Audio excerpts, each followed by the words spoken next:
네, 우리 자연교회 청년부와 함께 기도하면서 예배 준비하도록 하겠습니다. 오늘은 2022년 2월 20일 2월의 세 번째 주일입니다. 교회에는 제가 방금 흔히 말하는 그레고리력으로 2022년이라고 표현했는데, 교회에는 교회가 지키는 교회력이라는 달력이 따로 있습니다. 그것은 예수님의 탄생부터 죽음과 부활 같은 것들을 1년 동안 살아내면서 예수님의 생애를 잊지 말자라고 교회에서 만든 달력이 따로 있는데, 그 달력을 기준으로 이번 주 오는 수요일부터 제의 수요일이라는 것부터 시작해서 부활주일까지 사순절이라는 기간을 보내게 됩니다. 사순절이라는 단어는 한문인데 이렇게 넷을 의미하는 4와 10일을 의미하는 순이 합쳐져서 그냥 40일이라는 뜻입니다. 그래서 수요일부터 매 주일을 뺀 나머지 고난주간까지 40일 동안 예수님의 고난을 묵상하면서 또 나의 삶을 돌아보는 사순절이라는 기간을 보내게 됩니다. 그래서 이번 주 수요일에는 원래 어떻게 지냈냐면 종려나무 가지를 태운 재를 이마에 십자가로 발라줘요. 그러면서 뭐라고 얘기하냐면, 너는 흙에서 왔으니까 흙으로 돌아갈 거다 라는 이야기를 들으면서 이마에 이렇게 재를 바르는 예식을 합니다. 그런 예식을 왜 하냐면, 그때 태운 종려나무 가지는 무엇이냐면, 그 전해에 종려주일날 강단을 꾸몄던 종려나무 가지를 1년 동안 보관해요. 너희가 하나님 찬양한다라고 말했던 그 입술로 얼마나 많은 죄를 지었는지 생각해 보라고. 그래서 그것을 태우면서 너희의 의지가 얼마나 약하고 부질없는지, 우리가 얼마나 부족한 사람들이고 연약한 사람들인지 돌아보라는 의미로 우리가 이마에 재를 바르면서 우리는 흙에서 왔으니까 흙으로 돌아갈 거다라는 메시지를 듣는 그 날이 이번 주 수요일입니다. 우리 사순절을 준비하며 함께 기도하면 좋겠습니다. 우리 한 주 동안 또 많은 노력을 하면서 많은 계획을 짜면서 지내왔을지 모르겠지만, 우리의 계획이라는 것이, 우리의 의지와 우리의 생각이라는 것이 사실은 금방 무너지기도 하고 매일 여러 번 넘어지기도 하고 하는 우린 참 연약한 사람들입니다. 우리의 연약함 인정하면서 하나님께 도와달라고, 우리 일주일 동안 여전히 부족하게 살았는데 다시 한번 우리를 받아주시고 우리 마음 가운데 주님을 향한 그 일어남이, 주님을 향해서 다시 한번 걸어감이 시작되는 예배 될 수 있도록 도와달라고 함께 우리의 연약함을 인정하며 주님께 도움을 구하며 기도하며 나아가면 좋겠습니다. 함께 기도하겠습니다. 사랑의 하나님, 우리가 참 부족하고 연약합니다. 예배 때 찬양할 때는 세상 무엇도 이길 것처럼 이야기하지만, 세상의 어떤 것들도 이기는 군사처럼 그렇게 당당하게 이야기하지만, 일상으로 돌아가면 불안해하고 죄짓고 미워하며 남을 탓하고 그렇게 죄인 중에 괴수로 살아가는 것이 우리의 모습입니다. 주님, 우리를 불쌍히 여기시고 우리의 연약함을 주님께서 아시오니 자, 이 예배를 통해서 주님을 향해서 다시 한번 일어남이 우리가 내 스스로 인도하여 주시옵소서. 주님을 향해 일어나길 소원합니다. 계속해서 넘어져 있으며 제 가운데 있지 아니하며 죄에게 지지 않고 다시 한번 선으로 악을 이기며 일어나길 소원합니다. 이 예배 가운데 그렇게 주님을 향해서 일어나는 그 놀라운 일들이 있을 수 있도록 인도하여 주시옵소서. 우리 청년들 다시 한번 지쳐있지 않으며 악에 지지 않으며 주님을 향해서 다시 한번 일어나는 그 시간들이 있을 수 있도록 주님이 이 예배 가운데 우리 가운데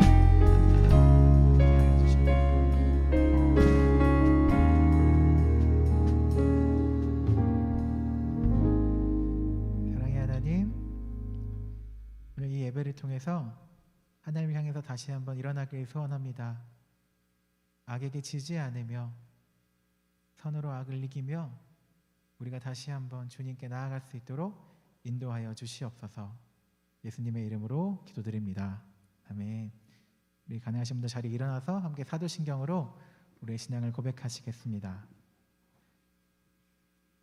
나는 전능하신 아버지 하나님, 천지의 창조주를 믿습니다.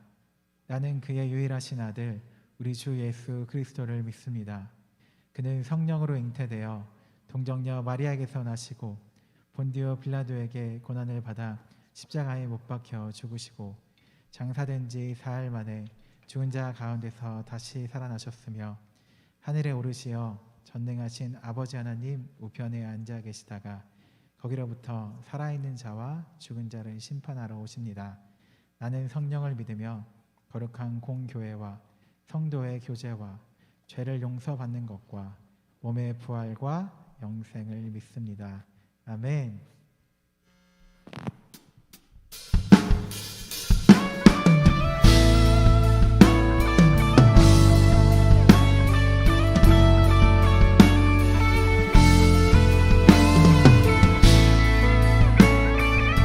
우리 교회 되신 여러분 함께 찬양하도록 하겠습니다.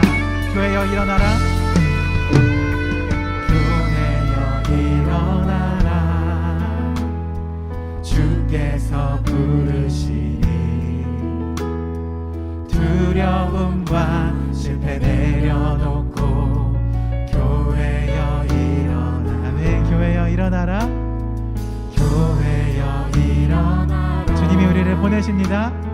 주께서 보내시니 우릴 부르신 삶의 자리에서 교회여 우리는 세상의 빛입니다.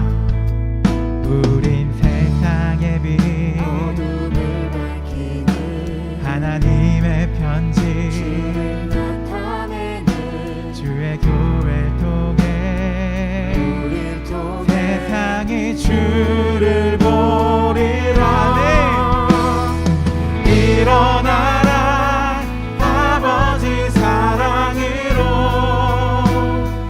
아버지 능력으로 서로 하나 되어 그 빛을 비추. 아멘. 노래하라 노래하라 아버지의 사랑을 아버지의 크심을 이 삶의 노래로 주님을 나타내라. 네.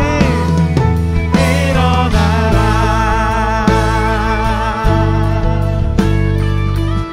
한 번 더 찬양하겠습니다. 교회여 일어나라.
함께 일어나며 주님께 끊임없이 찬양해 나아가면 좋겠습니다. 함께 박수를 찬양하도록 하겠습니다. 할렐루야. 우리 안에 두려운 모든 거 내어버리고 우리의 삶으로 주님을 노래하며 주님을 드러내며 주님께 참빛으로 나아가면 좋겠습니다. 아멘.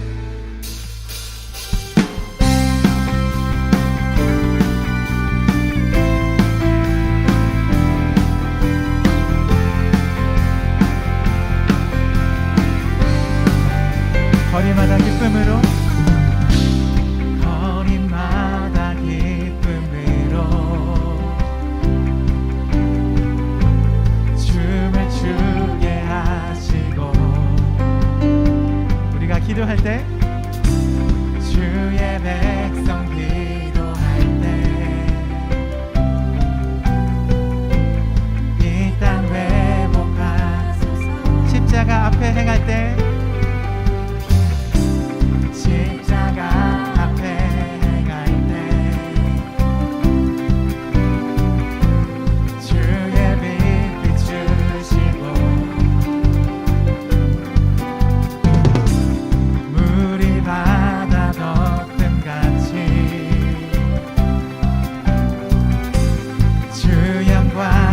함께 찬양하겠습니다. 우리 산에서 계곡까지 산 위에서 계곡까지 우리 찬양 들리네. 하늘에서 열방까지 우리 노래 가득하네.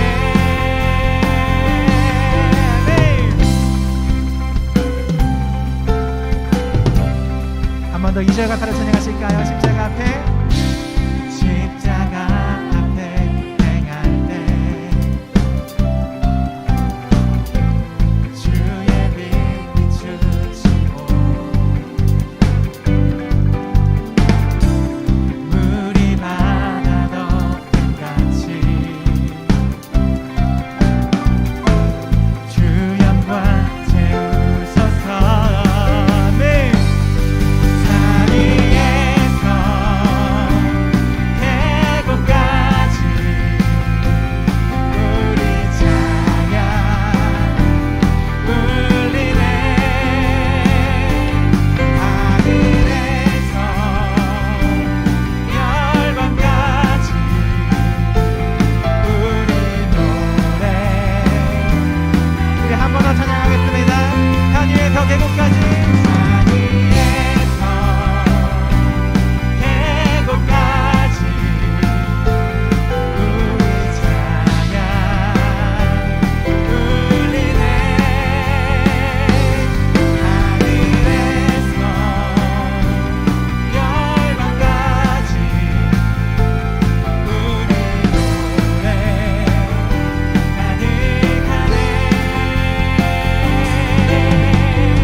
마음 다해 찬양하겠습니다. 할렐루야 할렐루야 할렐루야 할렐루야 할렐루야 할렐루야 할렐루야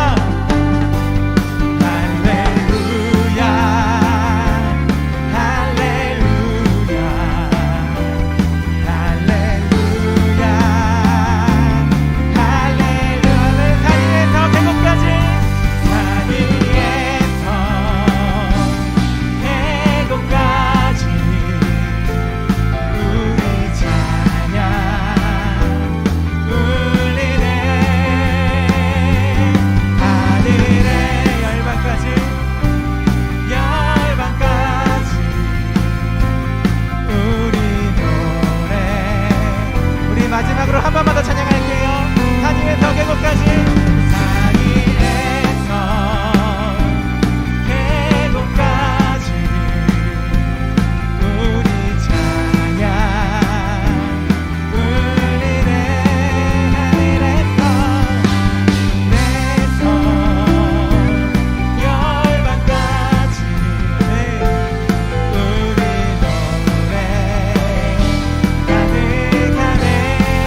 예배드신 우리가 각자의 자리에서 일어날 때 산 위에서 계곡까지 우리 삶의 모든 곳곳에서 주님 찬양하는 소리 넘치리라 믿습니다.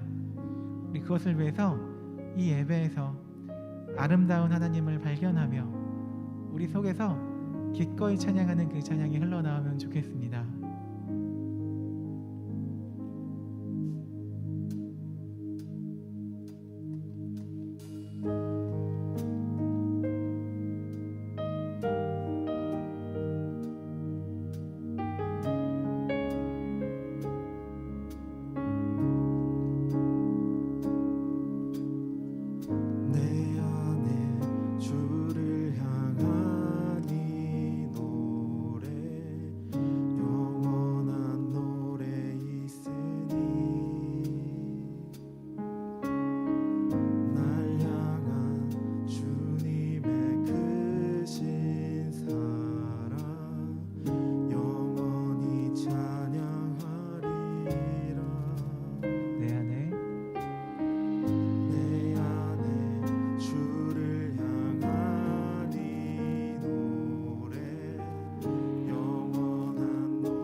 알았으면 좋겠습니다.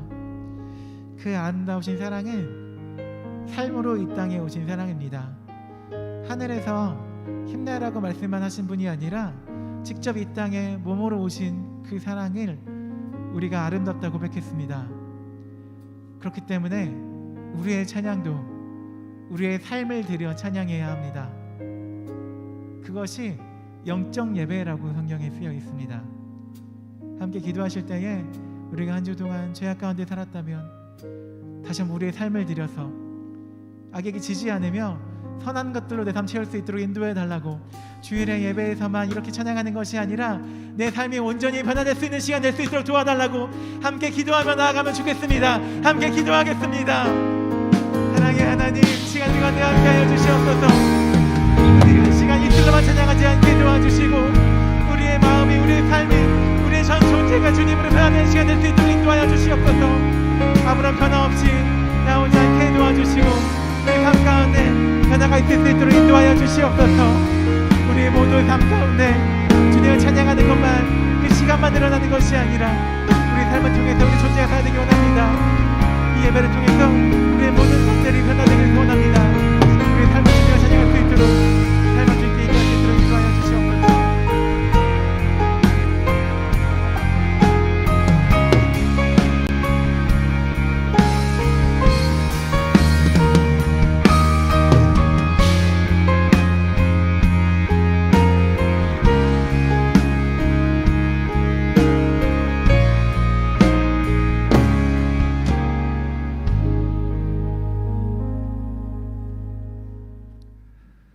사랑과 은혜가 많으신 하나님 아버지, 우리와 늘 함께 하시며 우리를 사랑해 주시는 아버지 하나님께 감사와 찬송과 영광을 올려드립니다.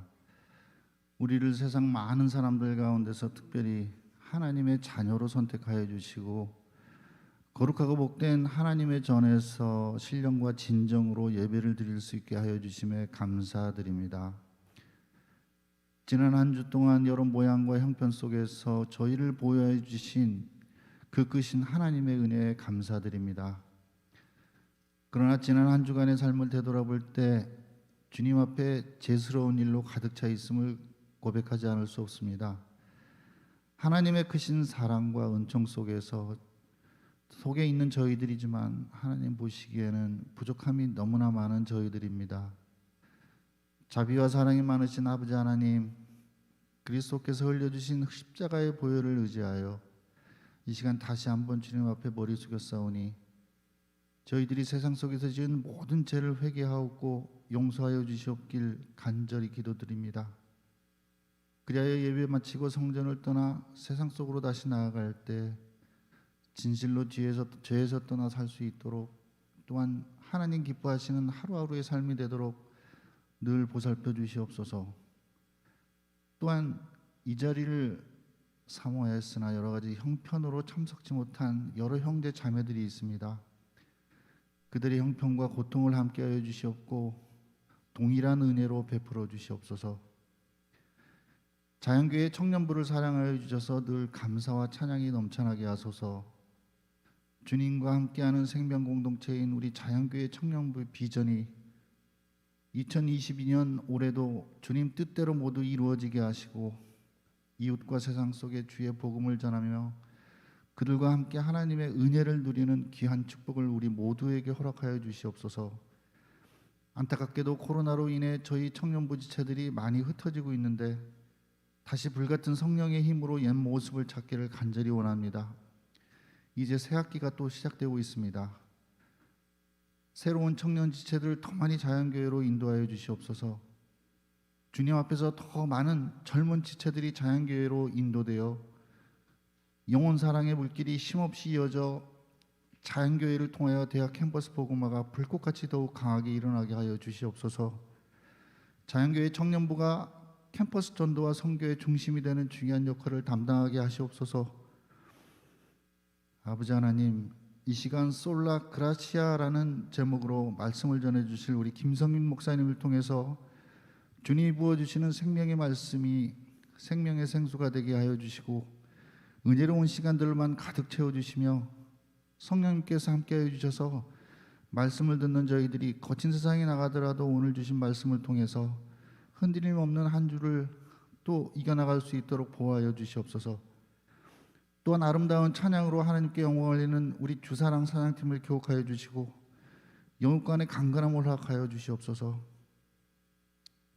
자연교회의 한 귀퉁이에서 묵묵히 주님의 일을 수행하는 형제 자매들이 있습니다.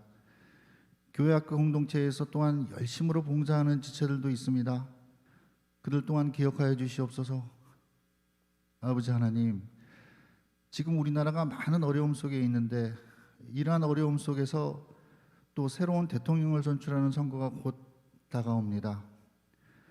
깨끗하고 투명한 공명정대한 선거를 통해서 대한민국을 잘 이끌어나갈 훌륭한 지도자가 선출될 수 있도록 간절히 기도드립니다. 아울러 이 추운 겨울의 어려움 속에서 지하교회 지하 예배를 통해서 드리는 우리 북한 동포들을 늘 기억하여 주시고 하루속히 통일 한국이 되어서 다 같이 기쁨으로 예배드리는 그날이 하루속히 오게 하여 주시옵소서. 자연교회에서 박영생 국내외 선교사님들을 비롯한 각처에서 땀 흘리며 열심히 주님의 일을 일하고 계시는 선교사님들이 계십니다. 하나님 일에 대한 사명과 영적인 능력으로 그들을 더욱 성령 충만케 하여 주시고 선교 사역에 하나님이 기뻐하신 열매가 늘 풍성하도록 도와주시옵소서. 또한 선교사님들의 가정과 자녀들을 지켜주시고 그들의 필요한 것들을 채워주시옵소서. 마음과 뜻과 정성을 다해서 드리는 우리의 예배를 온전히 받아주시고 하나님께는 영광이요 저희들에게는 은혜와 기쁨이 시간이 되게 하여 주시옵소서. 감사드리며 우리를 구원하시고 늘 함께하여 주시는 예수님 이름으로 기도드립니다. 아멘.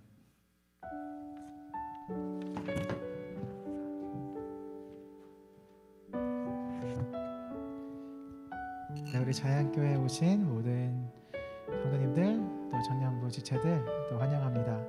우리 좌우에 어떠한 또 청년들 왔는지 함께 바라보며 서로를 축복하며 찬양하면 좋겠습니다. 함께 찬양하겠습니다.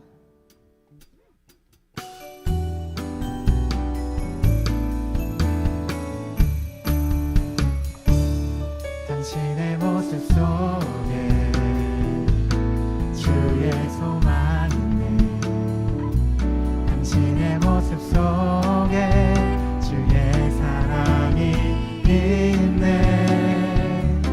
주의 소망이 우리의 삶을 비추니 주의 사랑이. 우리 한 번만 더 찬양할게요. 당신의 모습 속에 당신의 모습 속에 주의 소망이네. 당신의 모습 속에 주의 사랑이 있네.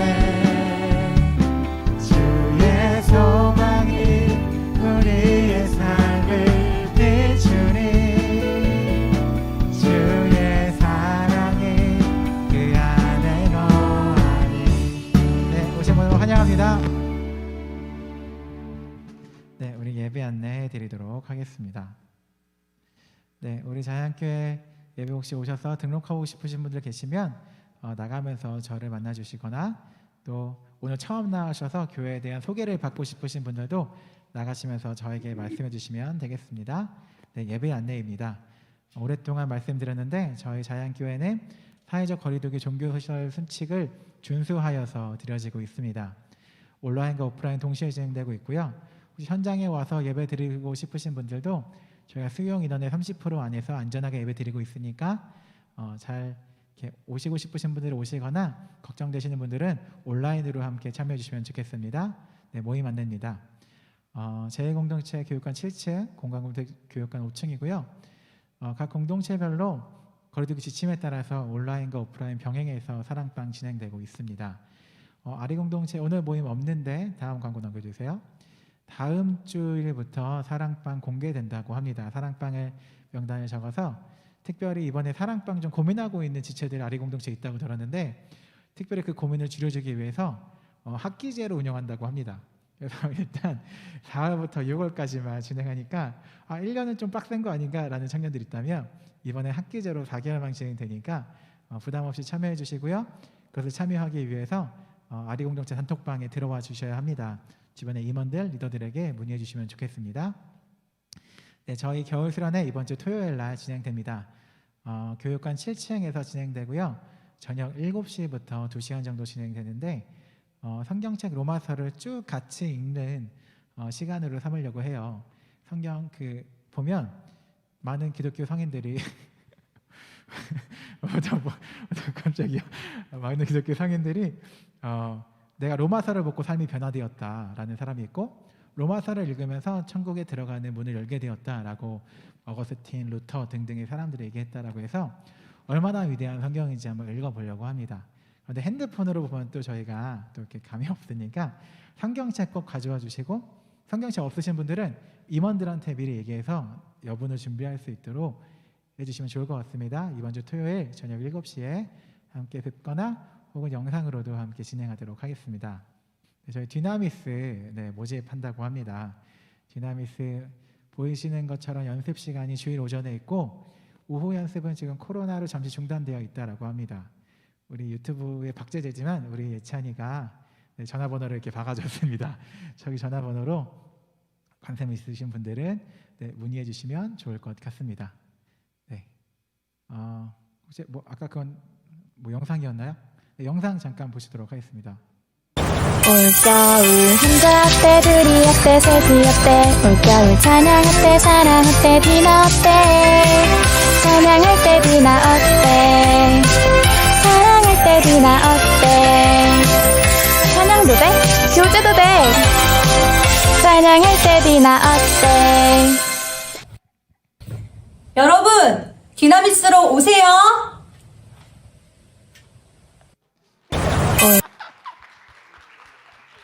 네.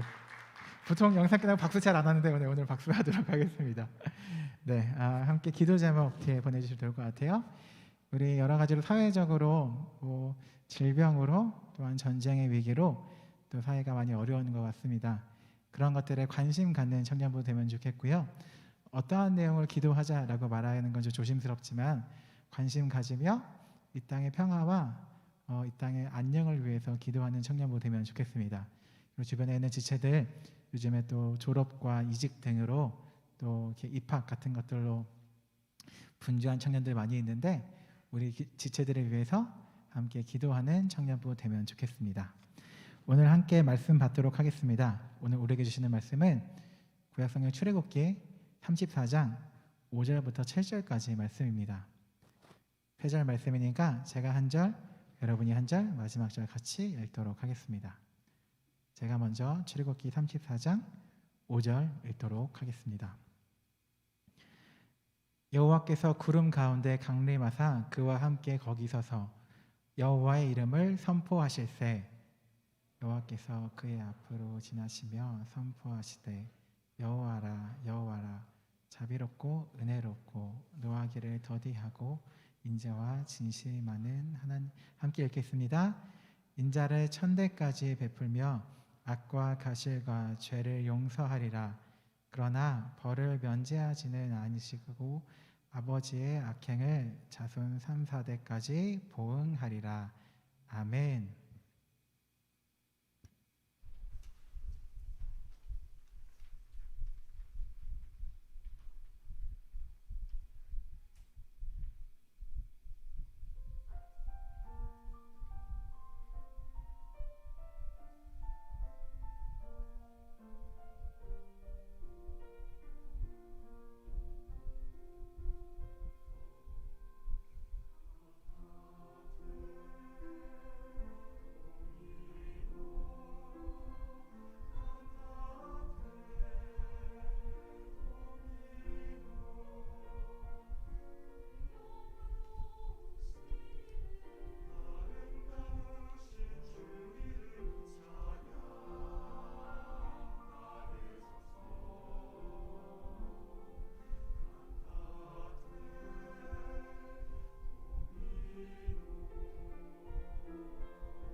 할렐루야. 칸타테 도미노, 주님께 노래하라. 오늘 설교 제목은 솔라그라치아, 오직 은혜. 찬양대장님과 얘기했던 건 아닌데 오늘 제목이 다 라틴어네요. 오늘도 우리 주님께서 우리에게 은혜를 주십니다. 믿으시죠? 자, 그런데 궁금한 게 있습니다. 우리 청년부 여러분들은 은혜를 어떻게 생각하시는지, 또 여러분들께 은혜가 무엇인지 궁금합니다. 여러분들은 어떤 때 은혜라는 단어를 사용하시나요? 이 그리스도인들이라 불리는 사람들 중에 많은 이들이 교회에서 예배 때 은혜라는 단어를 사용합니다. 개인 기도 때나 또 회중 기도할 때, 합심으로 기도할 때 은혜 달라는 기도를 하죠. 은혜가 좋은 거니까 하나님께 구하는 거겠죠. 또 우리가 은혜 받았다, 은혜 충만히 받았다, 은혜롭다, 은혜의 시간이었다, 뭐 이런 표현들도 쓰고 있습니다. 참 나쁜 건 아니니까 잘 사용하는 것 같습니다. 자, 그런데 이 은혜라는 단어가 도대체 무엇이기에 교회에서 그렇게 자주 쓰고 있을까요? 사전적인 단어를 찾아봤습니다. 사전적인 의미를 찾아봤습니다. 첫 번째가 자연이나 남에게서 받는 고마운 혜택, 두 번째가 기독교에서 하나님이 인간에게 베푸는 사랑, 그렇게 기록되어 있더군요. 자, 그런데 우리나라 교회에서는 이 은혜라는 단어를 사용할 때 다소 다르게 사용하는 것 같습니다. 혹시 이런 얘기 들어보셨는지 궁금합니다. 그러면 은혜 못 받아.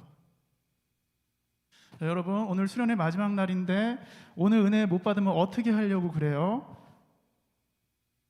설교 참 은혜 안 되네. 은혜 떨어지게 저런 얘기 뭐하러 하지?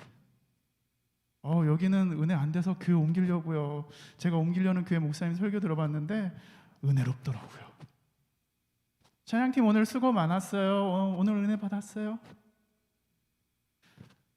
제가 고등부 교사를 했었었는데 그때 부장 선생님이 오늘 여러분들 은혜 받으라고 저희 고등부 교사들이 찬양 열심히 준비했어요. 여러분 은혜 많이 받았지요? 자, 교회에서 이 단어를 쓸 때는 사전적 의미랑 살짝 다르게 사용되는 것 같습니다. 아니면 사전이 잘못된 걸까요? 제가 조금 전에 말씀드린 내용들을 거기에서 은혜를 감동이나 만족이라는 단어로 바꾸면은 이해가 되실 겁니다. 단어를 바꿔서 말씀드려 보겠습니다. 그러면 감동 못 받아. 여러분, 오늘 수련의 마지막 날인데 오늘 감동 못 받으면 만족감 없이 집에 가려고 그래요? 설교 참 감동도 없고 만족감도 없네. 감동 떨어지게 저런 얘기 뭐 하려고 하지? 여기는 감동 없어서 교회 옮기려고요. 제가 옮기려는 교회 목사님 설교는 아주 만족스러워요. 그러면 그런 설교면 저는 만족이에요. 찬양팀 오늘 감동이었어요. 저 만족했어요. 오늘 여러분들 감동하도록 저희 고등부 교사들이 열심히 찬양 준비했어요. 여러분 감동이죠? 이해가 좀 되십니까? 한 12년 전에 제가 신학대학원 다니던 시절에 예배학 개론이라는 강의가 있었습니다. 매우 인기 강좌였고 아주 만족스러운 수업이었고 배우면서 감동이었습니다. 수강 신청 150명이었는데 순식간에 꽉 차버리는 초인적인 속도로 마우스를 클릭해야만 들을 수 있는 수업이었습니다. 보통 첫 수업은 오리엔테이션을 하죠. 그런데 교수님이 수업량이 많다고 첫 시간부터 강의를 하시기 시작했습니다. 그때 예배에 대한 4가지 정의를 말씀해 주셨습니다. 그 중에 4번째 정의가 만족을 추구하는 예배입니다. 현재의 교회 예배가 여기에 속한다라고 말씀을 하시더라고요. 이 예배는 소비자 중심적인 예배입니다. 예를 들어서 어떤 교인이 이사를 가서 새로운 교회를 찾을 때 인터넷에서 교회 홈페이지를 검색하고 설교 등등 내용을 검색하고 집 근방에 있는 여러 교회를 다녀보고 만족스러운 곳으로 결정한다는 거죠. 설교는 이만큼이면 좋겠다. 찬양 예배는 열정적인 곳을 좋아하면 그런 곳으로, 조용한 거 좋아하면 또 조용한 곳으로 뭐 그렇게 선택할 수 있다는 거죠. 결국 자기 만족적인 모습이다라는 겁니다. 이런 경우 은혜를 구하는 기도는 하나님 나 좀 만족시켜 주십시오 이렇게 이해할 수 있습니다. 여러분들은 우리 교회에서 얼마나 만족스러운 신앙생활을 하고 계시나요? 제가 처음 교육전도사로 사역했던 교회에서는 가끔씩 담임 목사님한테 이메일을 보내시는 분들이 있어요. 예배에 대한 불만을 이메일로 전했던 거죠. 아무리 예배를 열심히 준비하고 또 최선을 다해 준비해도 불만 갖는 사람은 생길 수 있습니다. 심지어 경배와 찬양 시간에 저한테 와서 이렇게 따지시는 분도 있었어요. 목소리를 좀 바꿔야 되는데. 여기 목사님이에요? 이게 예배예요? 너무 화가 나서 나왔어요. 어떻게 이런 게 예배예요? 전통 예배, 열린 예배 모두 경험해 봤는데 이게 예배인가요? 이렇게 화를 내시면서 언성을 높이셨습니다. 그날 음향에 좀 문제가 있었던 것 같습니다. 경배와 찬양 시간에 인도자의 멜로디 부분보다도 화음 넣으시는 분들 목소리가 좀 더 컸습니다. 근데 그 화음에 워우 워우 예 이런 R&B 스타일의 화음이 있었습니다. 제 생각엔 그게 불만이었던 것 같습니다. 사실 좀 외모를 얘기하면 좀 죄송한데 빗장 마르신 분이셨어요. 거기다가 웃음 없이 날카로운 얼굴로 저에게 그렇게 말씀을 하시니까 저는 그런 게 처음 겪는 일이었고 또 첫 사역지에서 굉장히 당황하는 그런 일이었습니다. 그 자매가 앉던 자리 옆에 저희 부서 지체가 있었습니다. 그리고 그 자매에 대해서 잘 관찰했었더라고요. 그렇게 화를 내시던 그 자매님은 저에게 화를 내시고 또 다른 전도사님에게도 화를 내셨습니다. 원래 예배 담당 전도사님이 그 역할을 하셔야 되는데 이미 두 손 들고 찬양하고 계셔서 그분께는 도움을 요청하지 못하고 어느 선배 전도사님을 제가 모셔왔습니다. 이게 예배냐고 또 따지시더라고요. 그리고 그 선배 전도사님은 맞다고 고개 한번 크게 끄덕이셨습니다. 그리고 그 자매는 자리로 돌아가셨죠. 그리고 그 옆에 있었던 저희 부서 지체가 잘 관찰을 해봤는데 한참을 컴플레인을 하시더니 설교 전에 나가셨다고 합니다. 근데 그날 설교가 굉장히 은혜로웠습니다. 나중에 그 교회 중등부 경배와 찬양 간사님이 새로 오셨어요. 그런데 그 자매님이셨습니다. 사무실에서 인사를 드렸습니다. 그리고 이젠 괜찮으세요? 라고 물어봤죠. 그랬더니 그 간사님이 기억하시네요? 라고 답을 하셨습니다. 그리고 표정이 어두워지셨습니다.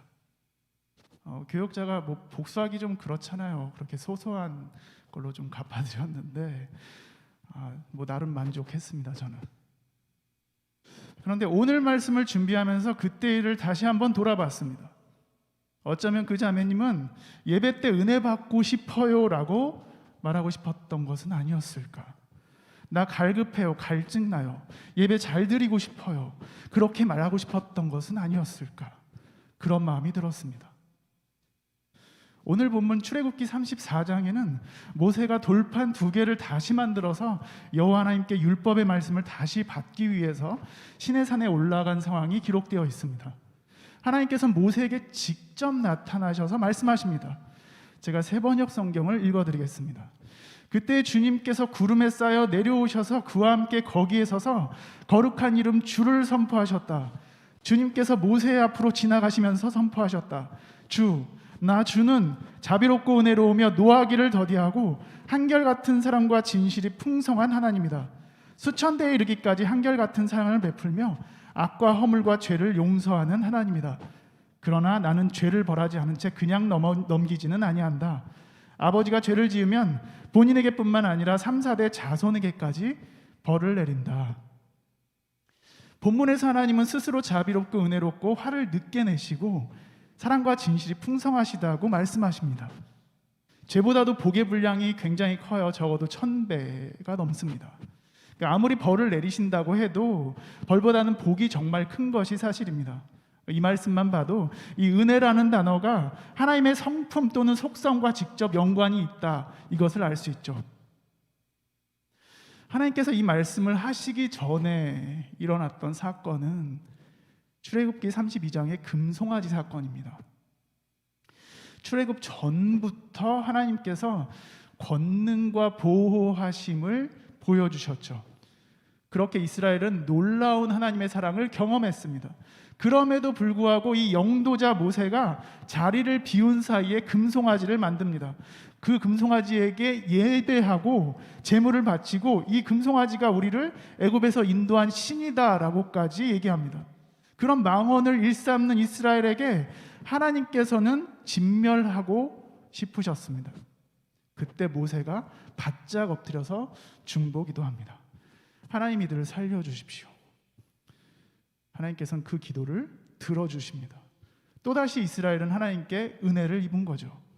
죽어 마땅한 존재가 하나님의 자비하심으로 용서받고 다시 살 수 있는 기회를 얻은 거, 이게 은혜입니다.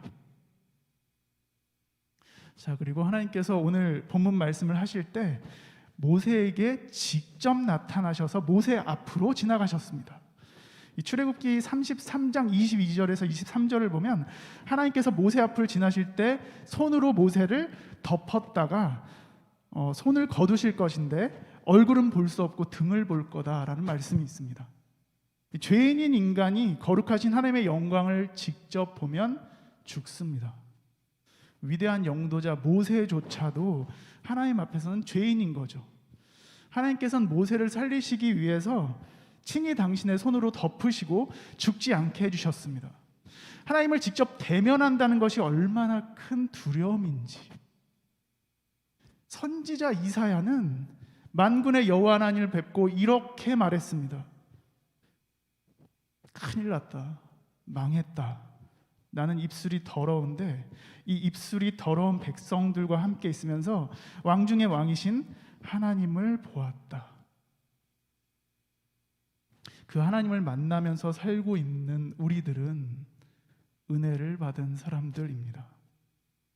날마다 하나님의 도우심을 경험하고 예배 때마다 하나님의 현존하심을 경험하면서 온 우주를 섭리하심을 알면서도 툭하면 죄짓는 우리들, 곧장 죽지 않고 살아있는 게 은혜입니다. 오늘 본문 다음에 나오는 8절에서 9절에 이렇게 기록되어 있습니다. 모세가 급히 땅에 엎드려 경배하며 이르되 주여 내가 주께 은총을 입었거든 원하건대 주는 우리와 동행하옵소서. 이는 목이 뻣뻣한 백성이니이다. 우리의 악과 죄를 사하시고 우리를 주의 기업으로 삼으소서. 마땅히 죽어야 할 존재가 하나님과 동행하는 것이 은혜입니다. 에베소서 2장 1절에서 9절의 말씀도 있습니다. 그는 허물과제로 죽었던 너희를 살리셨도다. 그때 너희는 그 가운데서 행하여 이 세상 풍조를 따르고 공중의 권세 잡은 자를 따랐으니 지금 불순종의 아들들 가운데서 역사하는 영이라. 전에는 우리도 다 그 가운데서 우리 육체의 욕심을 따라 지내며 육체와 마음이 원하는 것을 하여 다른 이들과 같이 본질상 진노의 자녀였더니 긍휼이 풍성하신 하나님이 우리를 사랑하신 그 큰 사랑을 인하여 허물로 죽은 우리를 그리스도와 함께 살리셨고 너희는 은혜로 구원을 받은 것이라.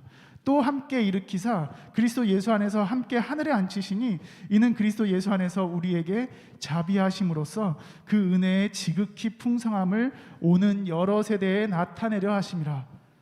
너희는 그 은혜에 의하여 믿음으로 말미암아 구원을 받았으니 이것은 너희에게서 난 것이 아니요 하나님의 선물이라. 행위에서 난 것이 아니니 이는 누구든지 자랑하지 못하게 함이라. 로마서 3장 24절에도 말씀이 있습니다. 그리스도 예수 안에 있는 속량으로 말미암아 하나님의 은혜로 값없이 의롭다 하심을 얻은 자 되었느니라. 성경에는 우리가 하나님의 은혜로 구원받았다고 기록하고 있습니다. 우리 안에 그 어떤 선함이나 의로움이 있어서 구원받은 것이 아니라 값없이 구원받았습니다. 그것을 하나님의 은혜라고 말씀합니다. 단순히 자기 만족감에 머무는 것이 은혜가 아니라 자격 없는 내 힘이 아닌 하나님의 능력으로 살 수 있는 것이 은혜입니다. 물론 우리 아버지 하나님과 또 우리 주님 예수 그리스도의 은혜뿐만이 아니라 신구약 성경에 있는 사람들, 거기에 등장하는 사람들을 통해서 은혜를 받는 것도 사실입니다. 예를 들어서 요셉이 보디발에게 은혜를 입었다. 룻이 보아스에게 은혜를 입었다. 다윗이 은혜를 베풀었다. 길르앗 야베스 사람들이 사울에게 은혜를 베풀었다. 등등등 이런 말씀들이 나오는 걸 보면 사람을 통해서도 은혜를 받는 것을 알 수 있죠. 그러나 적어도 우리가 하나님께 은혜를 구할 때는 우리를 위해 행하셨던 그 은혜를 기억하고 오늘도 우리를 위해 일하고 계신 주님의 은혜에 대해서 감사하고 앞으로도 함께 하실 하나님의 은혜에 대해 기대하는 겁니다. 제가 언젠가 대학생 때 다니던 교회 부목사님의 아내분, 그러니까 사모님과 대화를 나눈 적이 있습니다. 나이 차가 참 많이 나는데 동성동본이어서 그냥 누님이라고 불렀었습니다. 누님, 이미 우리가 받은 은혜가 큰데 뭘 또 구해요? 왜 자꾸 은혜 달라고 기도하는지 모르겠어요. 그 누님이 그렇게 답하셨습니다. 아니요, 그래도 은혜를 받아요. 그 얘기를 저희 어머님과도 나눴었습니다. 저희 어머님은 9살 때부터 예수님 믿고 신앙생활을 해오신 목회자의 아내로서 길을 오랫동안 걸어오신 분입니다. 엄마, 나는 그게 이해가 안 돼요. 왜 은혜 달라는 기도만 하냐고요. 주신 은혜에 감사하는 기도, 그 은혜 때문에 내가 이렇게 살겠다는 결단의 기도는 도대체 어디로 간 거죠? 저희 어머님 이렇게 말씀하셨습니다. 그래도 은혜를 받아야 돼요. 그때는 도무지 대화가 안 된다고 생각을 했습니다. 사실 저는 예배할 때 하나님께서 주신 은혜가 너무 커서, 그 감동이 너무 커서 감격해서 가만히 예배를 드리지 못했었던 때였습니다. 뛰면서 찬양하고 춤추며 찬양하고, 사실 춤은 정말 못 춰요. 못 추는데도 그렇게 예배했던 때가 있습니다. 그리스도 안에서 구원과 감격의 기쁨을 경험하고 격렬하고 열정적인 예배를 드렸던 때가 있었습니다. 그런데 자꾸 은혜 달라고 기도하는 사람들을 보면서 뭘 또 달라고 하냐라는 생각을 했었던 거죠. 예수님을 또 십자가에 못 박으란 얘기인가? 라는 생각도 했었습니다. 제가 그 시절에 은혜 달라고 기도하는 게 자기 만족하고 관련이 있다고 여겼기 때문입니다. 저 역시도 나름 은혜에 대해서 갇힌 생각을 하고 있었던 거죠. 예수님은 하나님의 본체라고 기록되어 있습니다. 예수님의 자기 주심, 성육신, 이걸 본질적인 은혜라고 여겼습니다.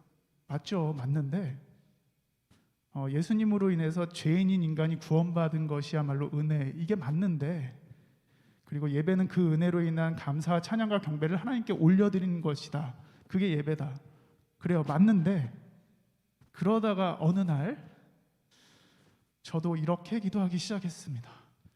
하나님, 은혜 주세요. 인생이 참 괴로울 때가 있었습니다.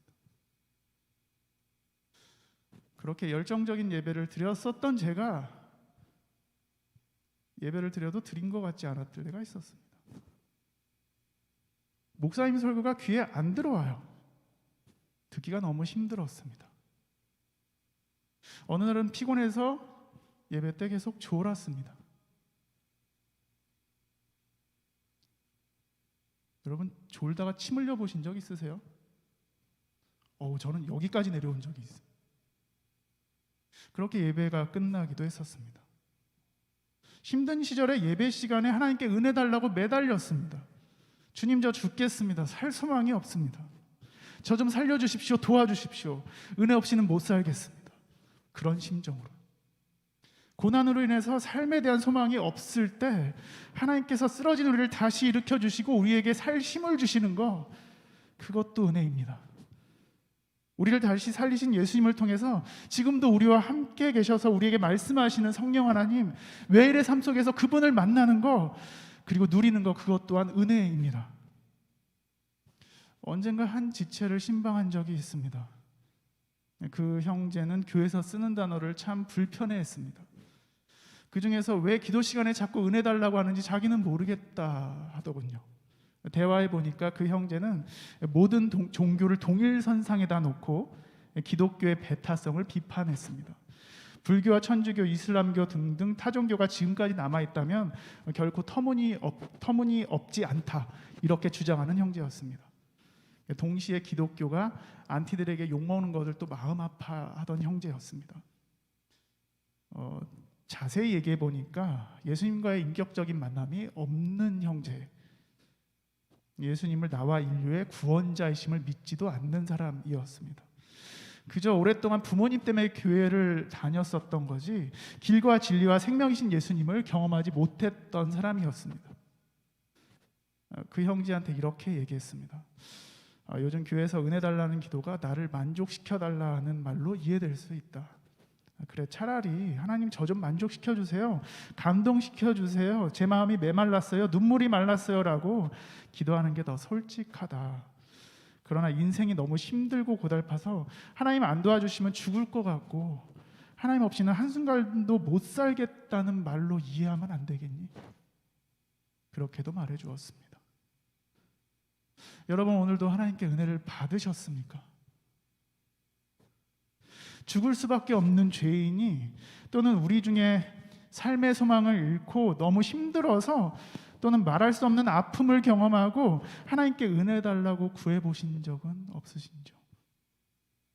만약 그러셨다면 정말 잘하신 겁니다. 오늘 본문 말씀처럼 하나님은 은혜롭고 자비롭고 노하기를 더디하시고 인자하시고 진실하신 분이기 때문에 그분께 은혜를 구한 것은 정말 잘한 것입니다. 찬양팀 나와주세요. 여러분, 이미 이 세대는 은혜라는 단어를 자기 만족 정도로 왜곡해서 축소하고 사용하고 있습니다. 또 어떤 경우는 예배가 우리의 만족을 위한 예배에서 별로 못 벗어나는 일도 있습니다. 여러분, 그럼에도 불구하고 우리는 하나님께 은혜를 구해야 됩니다. 그리고 그분께서 우리에게 베푸신 놀랍고도 크신 은혜로 인해서 주님을 찬양해야 합니다. 왜냐하면 내 영혼의 온전한 만족감, 내 인생의 만족은 오직 하나님과의 만남에서만, 오직 그리스도 예수 우리 주님 안에서만 이루어지기 때문입니다. 이 시간 우리 함께 찬양하겠습니다.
이 시간 우리 함께 기도하면 좋겠습니다.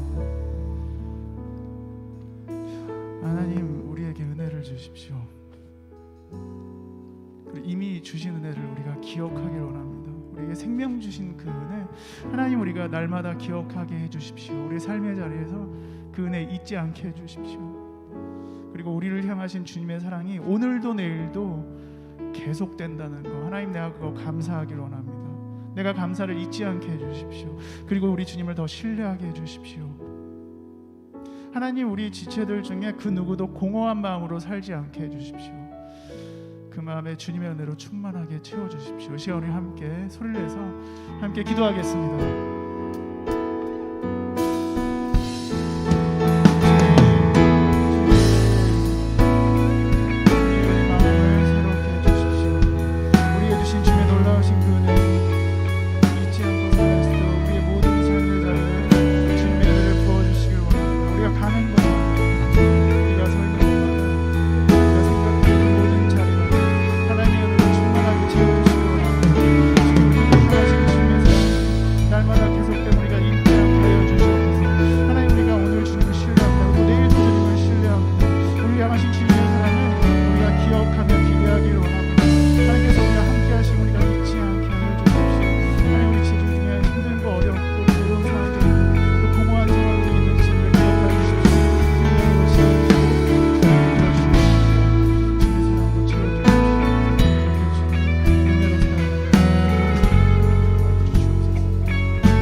하나님, 오늘도 우리에게 은혜를 주셔서 감사합니다.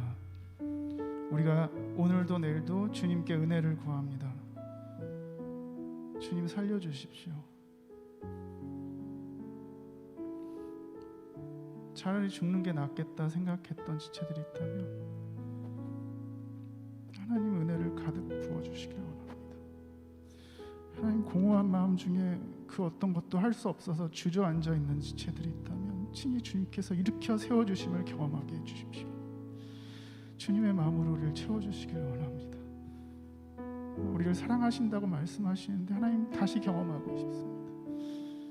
우리를 향하셨던 그 첫사랑의 뜨거운 마음들을 하나님 다시 한번 회복해 주시기 원합니다.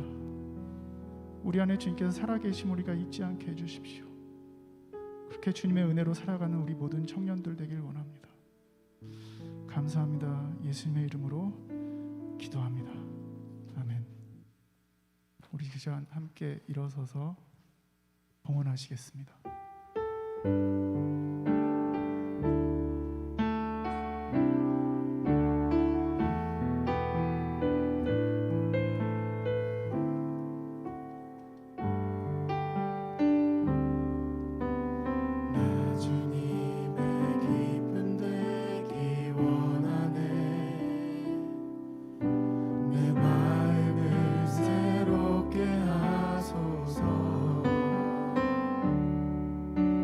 새 분의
것이 주님께로부터 왔으니 우리의 모든 것이 주님의 것입니다.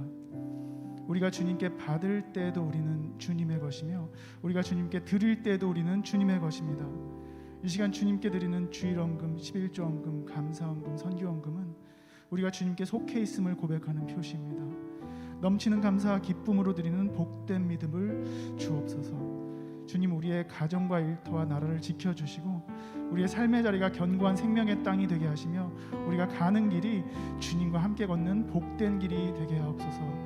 우리 주 예수 그리스도의 이름으로 기도드리며 이제는 우리 구주 예수 그리스도의 은혜와 하나님 아버지의 사랑과 성령님의 교통하심이 오늘도 주신 은혜에 감사하며 은혜를 구하며 그 은혜로 살아가기로 결정하는 모든 우리 청년부 지체들에게 영원토록 함께 하시기를 간절히 축원합니다.